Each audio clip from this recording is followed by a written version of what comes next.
Walters is a great spot to watch Monday Night Football all season long, with over 30 TVs both inside and outside. Jets and 49ers kick off tonight at 8:20. Walters is located across the street from Nationals Park. We're driven by the search for better. But when it comes to hiring, the best way to search for a candidate isn't to search at all. Don't search, match with Indeed. Indeed is your matching and hiring platform with over 350 million global monthly visitors, according to Indeed data, and a matching engine that helps you find quality candidates fast. Ditch the busy work. Use Indeed for scheduling, screening, and messaging so you can connect with candidates faster. Leveraging over 140 million qualifications and preferences every day, Indeed's matching engine is constantly learning from your preferences, so the more you use Indeed, the better it gets.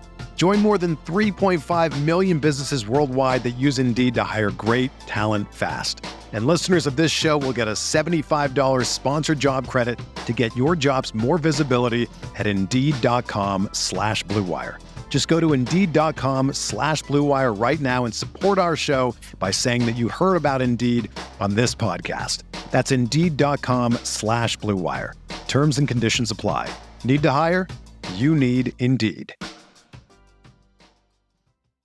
Now Jones with his 0-2 on the way. Swung on, belted to deep right center field by Abrams. This is way back, and this ball is gone. Goodbye.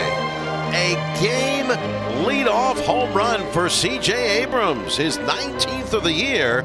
The 2-2. Swinging a long drive left field, deep toward the corner. Wood chasing back on the warning track, and there it goes. A tape measure home run from McCutchen makes it 5-2 Pittsburgh. The 2-2. Swinging a long drive left center field, chasing back Wood. On the run, so is Young to the wall, looking up, and there it goes. As if on cue, Michael Taylor is homered against Corbin, just his 5th of the year. And that'll make it 7-2 Pittsburgh. And welcome to Nats Chat for Monday, September 9th, 2024, along with MASNsports.com Nationals insider Mark Zuckerman, who is at PNC Park in Pittsburgh. I'm Al Galdi, host of the Al Galdi podcast. A 6-game road trip for the Nats against two of the worst teams in the majors. Winds up with the Nats going 3-3 on the road trip, a 2-game split at the National League East worst Miami Marlins, and then a 4-game split at the National League Central worst Pittsburgh Pirates. Sunday afternoon, a 7-3 loss at the Pirates to wrap up that 4-game split. Nats now 64-79. Need to go at least 8-11 over their last 19 games in order to surpass last regular season's win total of 71-91. This installment of the Nats Chat podcast is brought to us by the 4th annual Umps Care Charities East Coast Classic Golf Tournament, October 14th at a new course, Laurel Hill in Lorton, Virginia. You can register today at umpscare.com. That's umpscare.com. The Nats on Sunday afternoon, just 3 runs, just 6 hits, although 3 of them were extra base hits, a home run, 2 doubles, and 3 singles. But no walks, 10 strikeouts, 2 for 8 with runners in scoring position. The Pirates starting pitcher, Jared Jones, 2 runs in 7 innings, 9 strikeouts, no walks. Mark, Saturday was a successful day for the Nats with them sweeping that doubleheader, but that also was a draining day, and we on Sunday afternoon perhaps saw the effects of that day. Well, draining for the Nationals, Al, draining for those of us who were covering it, not draining for you because you finally got your first day off of the season. And boy, did you pick the right day to take off, although the games were very exciting. There was a lot for Tim and I to discuss. I hope you enjoyed it and relaxed and came in refreshed today, because you're probably the only one who was refreshed on Sunday. The Nationals were spent and it looked like it. And it's not an excuse. Everybody's got to play. Pirates had to deal with the same thing, but this kind of felt like one of those games with Patrick Corbin on the mound, everything they had to expend to sweep the doubleheader on Saturday, that you just said, you just got to get through this one somehow. You hope maybe you have a chance to win it at the end. They did not.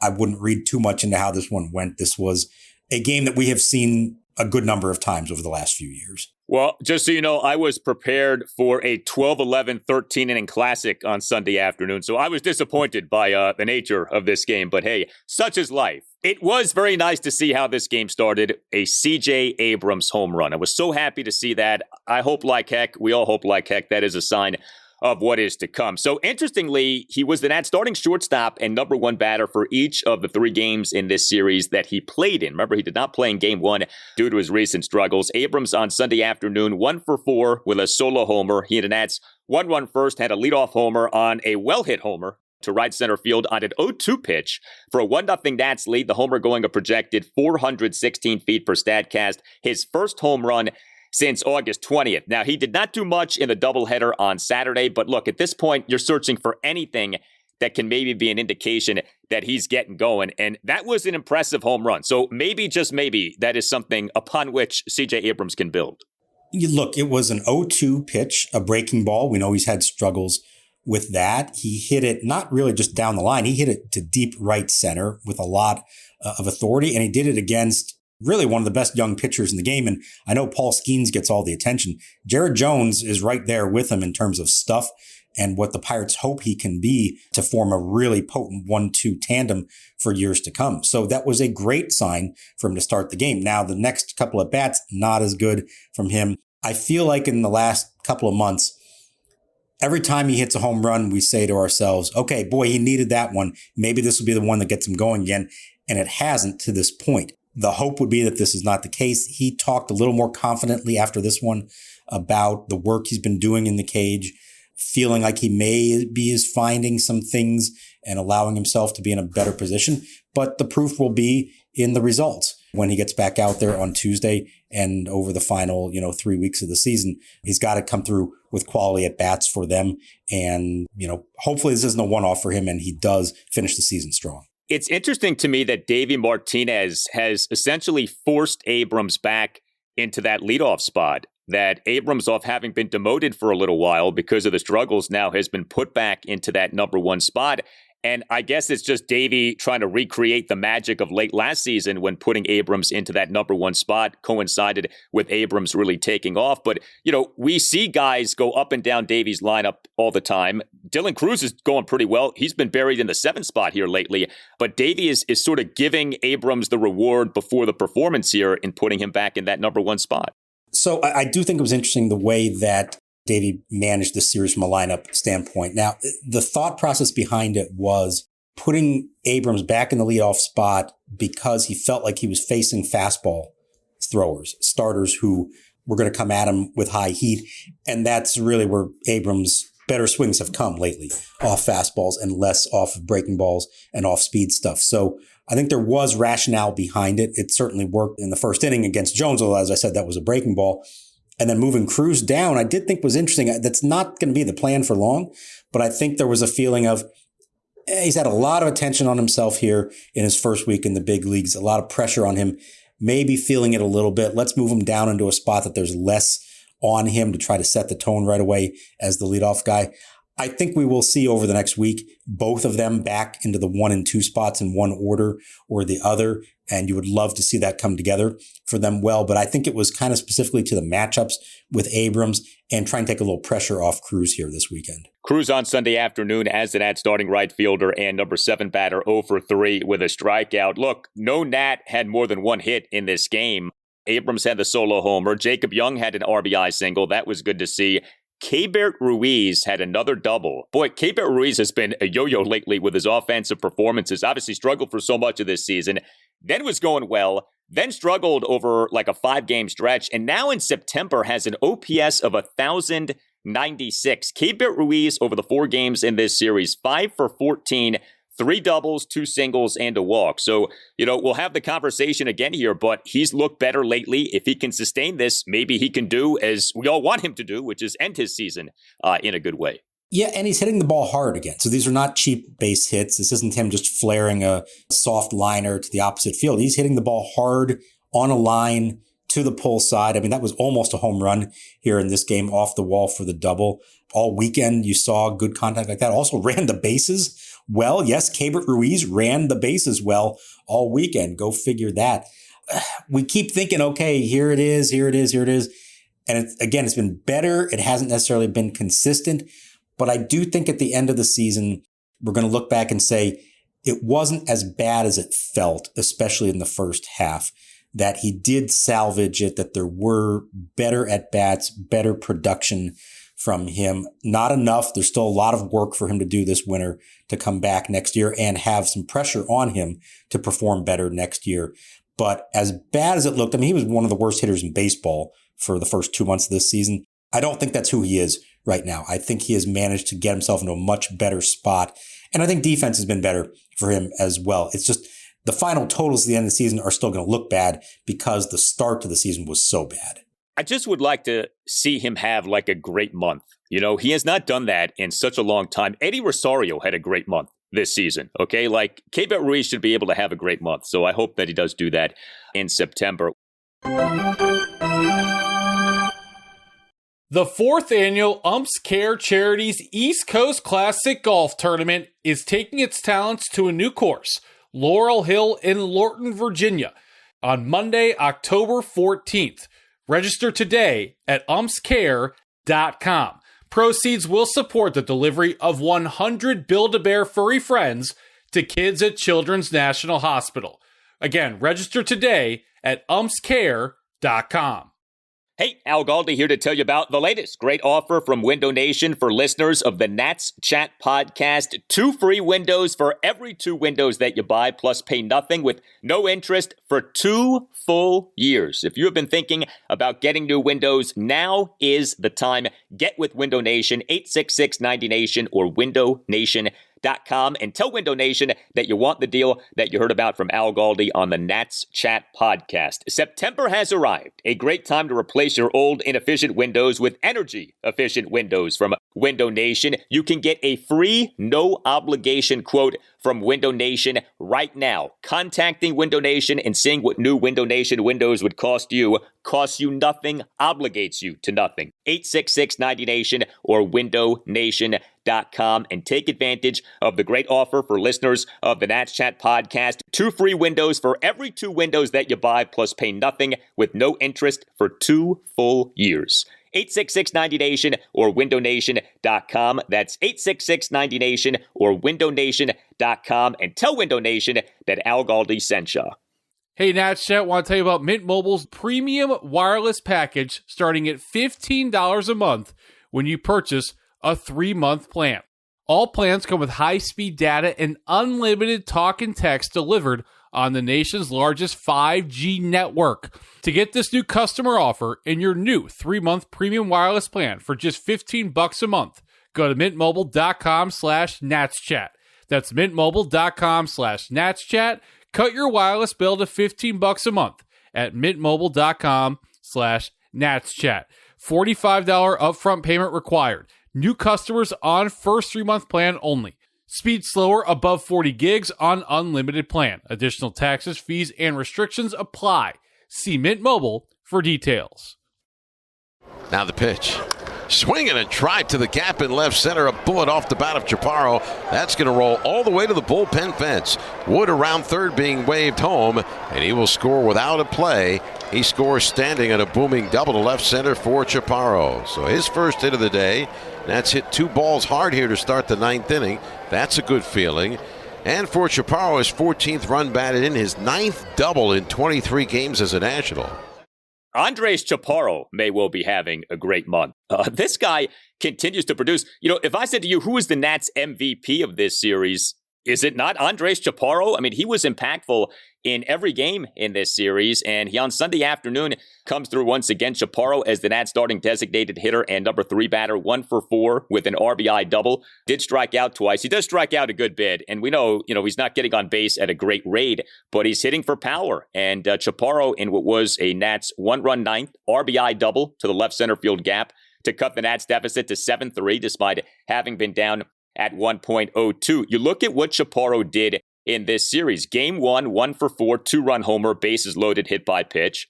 Game 2, 1 for 4 with a single. Game 3, 3 for 5 with a 2-run homer and 2 singles. And that 2-run homer was big, tied the game in the Nats 2-run 7th. And then an RBI double on Sunday afternoon. He was good for something in every game in this series. And, you talk about the power. Since he was promoted to the majors, his OPS is .812, slugging percentage of .500 now for Andres Chaparro. So what he does is he hits the ball with authority in the air to the pull side. Now, how many others on this team have we said that about this year with any kind of consistent basis? Hardly anybody. Right now, it's probably Chaparro and Dylan Cruz who have been best at that, which says a lot about a lot as you like to describe it. I've liked the quality of the contact he makes. He just needs to make a little more of it. He's going to have to learn how to cut down his swing a little bit. I actually thought one of the best things about the doubleheader, the nightcap of the doubleheader on Saturday, was that he had 2 RBI hits to the opposite field. He only had 1 hit at all to right field prior to that point in the big leagues, and he had 2 of them in that game. If you can combine that with the power to the pull side, that's a more complete hitter. That's a guy who's going to have a chance to stick up here in some capacity. It's still limited sample. You're still going to have opposing pitchers start to get a book on him and find some ways to exploit him. So I don't want to declare anything yet about him, but the early returns are impressive. And especially on a team that just doesn't have many guys who hit the ball the way that he does, it's been a very pleasant development. You wish you could take some of that and give it to James Wood, who continues to hit balls so hard, but just continues to not really elevate balls. I mean, every game is the same with James Wood. He does something impressive. He has a high StatCast exit velocity number at least once, many times more than once, but no extra base hits. And Wood on Sunday afternoon, as the Nats starting left fielder and number 2 batter, went 1 for 4. He in the 1-run ninth had a leadoff single to right field. The single had an impressive exit velocity, 100.3 miles per hour. But, he had in this series a parade of singles. He had an RBI single and another single in game 2 of the doubleheader, had a single in game 1 of the doubleheader, got on base in game 1 of the series via a walk. So he's getting on base. He's putting forth these singles. He's having these high exit velocities. But man, it just continues to be kind of the same story. He's not hitting for power. He's not getting extra base hits. He's not necessarily doing poorly, but he's not doing what we feel like he can do and what I think he knows he can do. Yeah, and I just keep telling myself it's going to happen. I think that's what they're telling themselves as well. It's really hard to hit the ball as hard as he does consistently and not ultimately have that produce big results for you. I suppose there are a handful of players over the years who do that and just pound the ball into the ground, but it's rare. And I feel like, especially given the track record of what he did in the minor leagues, that it's just a matter of time before it happens. I hope it happens before the end of the season. Maybe goes on a little home run splurge here at the end. But even if it doesn't, I think he'll go into the winter, and I think the team will go into the winter feeling good about him, and now maybe being able to modify a couple of things with his swing, with his pitch selection. I think they'd like him to be a little more aggressive. I know he's very patient up there, maybe not going after some pitches that he could elevate and instead getting deep in a count where now he's not getting the best kind of pitches to drive in the air. But I try to step back and say he's 21 years old. He's doing so many things well, and it feels like it's just going to be this one minor little fix on that all of a sudden is going to turn this into big time production from him, whether it's later this month or not until next season. So we have seen guys hit balls hard and not get hits at all. If you remember Josh Bell, his first few months with the Nats, he had that going on where he was hitting balls really hard, but he wasn't even getting hits. Wood is getting hits. He's just not getting extra base hits. So I know it can sound a little nitpicky, but like when you have these sky high expectations for someone, you do sort of nitpick. And, if you're not getting excellence, you say, well, why aren't we getting the excellence? But it's just interesting. It's a fascinating case study. I don't recall a Nat doing this as he's doing this. Every game smashing balls, but like just not getting the extra base hits. It's like everything it feels like is on the ground or has this like minimal elevation. So hopefully that changes. For those interested in learning a new language, whether it be Spanish, French, or something else, check out Babbel. Babbel's 10-minute lessons are quick and handcrafted by over 200 language experts, ready to get you talking about your new language in just 3 weeks, because talking is the key to really knowing any language. Designed by real people for having real conversations, Babbel gets you talking. With over 16 million subscriptions sold, Babbel's 14 award-winning language courses are backed by a 20-day money-back guarantee, so no pressure. Here's a special limited-time deal for our listeners right now. Get up to 60% off your Babbel subscription, but only for Nats Chat listeners at babbel.com/NatsChat. Get up to 60% off babbel.com/natschat. Spelled BABBEL.com/natschat. Rules and restrictions may apply.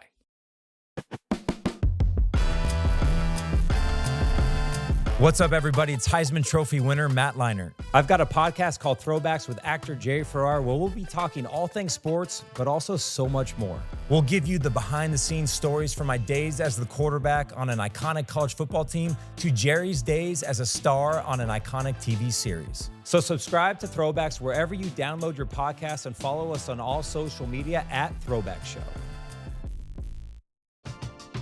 We're driven by the search for better. But when it comes to hiring, the best way to search for a candidate isn't to search at all. Don't search, match with Indeed. Indeed is your matching and hiring platform with over 350 million global monthly visitors, according to Indeed data, and a matching engine that helps you find quality candidates fast. Ditch the busy work. Use Indeed for scheduling, screening, and messaging so you can connect with candidates faster.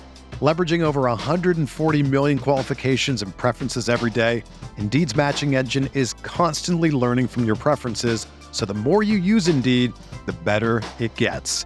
Join more than 3.5 million businesses worldwide that use Indeed to hire great talent fast. And listeners of this show will get a $75 sponsored job credit to get your jobs more visibility at Indeed.com/Blue Wire. Just go to Indeed.com/Blue Wire right now and support our show by saying that you heard about Indeed on this podcast. That's Indeed.com/Blue Wire. Terms and conditions apply. Need to hire? You need Indeed. And a swing and a line drive down the left field line. It's a fair ball right on the line. It will go into the corner. It will score both runners. Gonzalez from third, De La Cruz from second. And in at second with a double is Billy Cook. His first major league at bat, his first major league hit is a two-run double. And it's now the Pirates 4, the Nationals 1. Well, the Nats' starting pitcher for this 7-3 loss at the Pirates on Sunday afternoon was actually, in a lot of ways, the perfect Nats starting pitcher for this game. With a depleted bullpen, who better to take the mound than Patrick Corbin, who, if nothing else, is an innings eater for the Nats. And he did consume innings on Sunday afternoon. Now, did he consume them well? I'll let you decide that. But Corbin in this game gave the Nats 6 needed innings. Now, he did allow 7 runs, so the streak of 3 consecutive good starts by Patrick Corbin did come to an end. He gave up 10 hits, which were 3 home runs, 3 doubles, and 4 singles. He issued a wild pitch. Now, it's funny.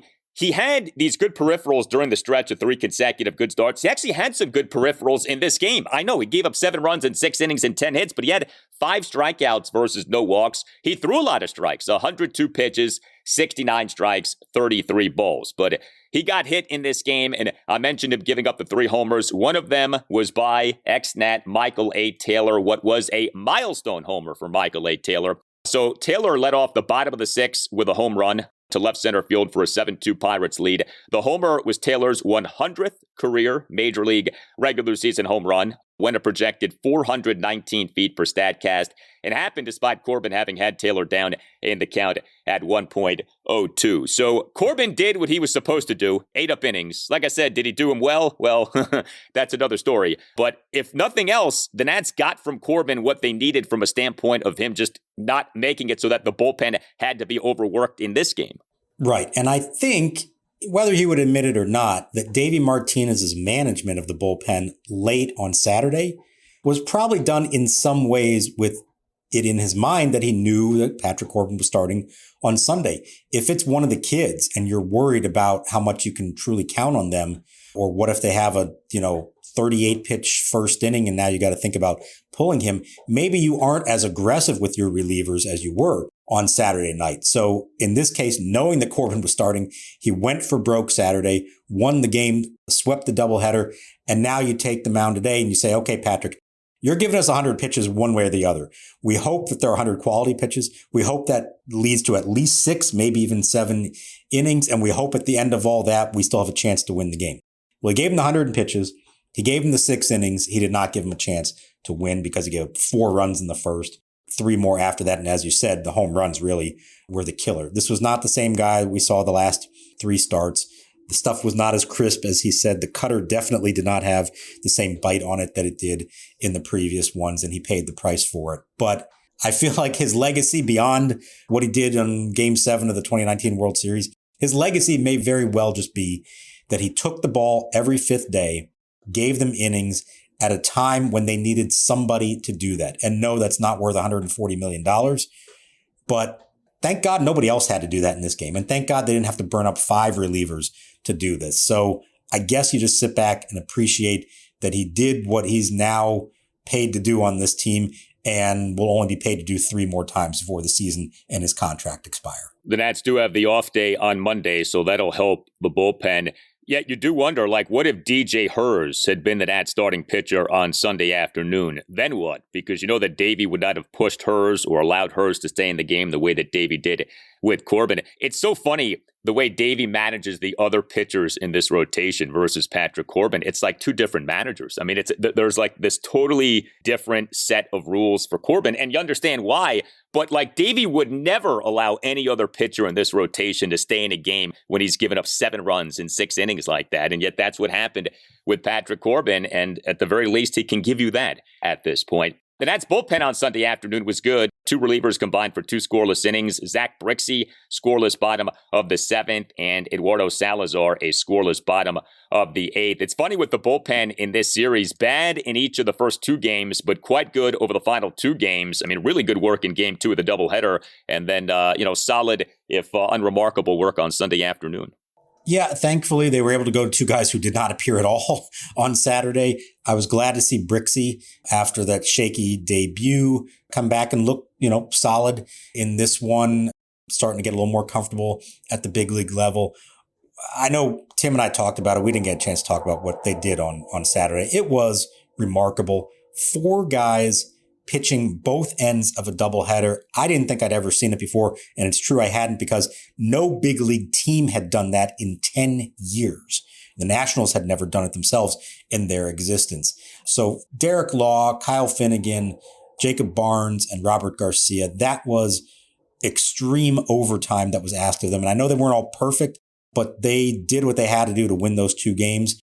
I do think it says a lot about them. I think it says a lot about Davey Martinez and about the culture that this team has. It's September. You're playing out the string. You're playing a doubleheader against a fellow team that's out of the race. It was a small crowd. It would have been very easy for them to just kind of phone that in and say, all right, we won the first game, forget about it.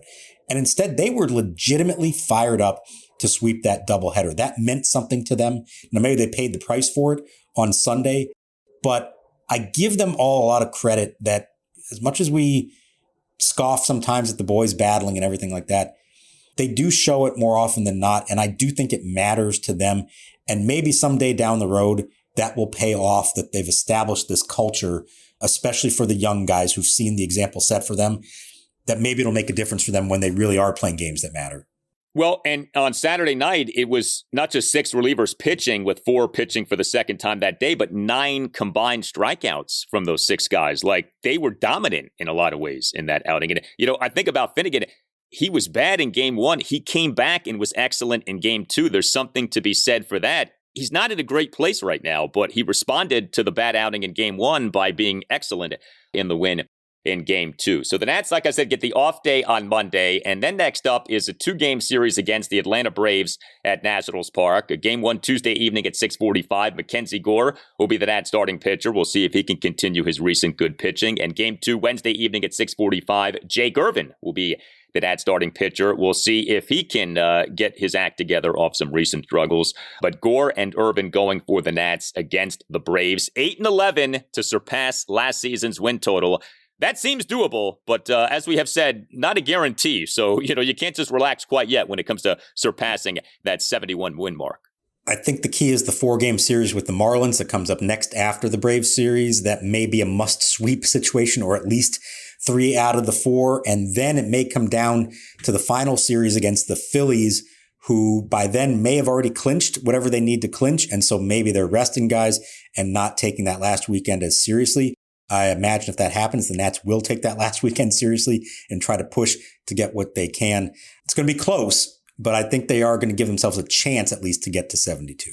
This installment of the Nats Chat podcast brought to us by the 4th annual Umps Care Charities East Coast Classic Golf Tournament, October 14th at a new course, Laurel Hill in Lorton, Virginia. You can register today at umpscare.com. You can hit us up on X at Nats_chat. You can email the show, natschatpodcast@gmail.com. We have a website you can check out, natschatpodcast.com, at which you can purchase a Nats Chat podcast t-shirt. All Nationals radio highlights on Nats Chat are courtesy of 106.7 The Fan. For Mark Zuckerman, I'm Al Galdi. We thank you for listening, and we'll talk to you next time on the Nats Chat podcast.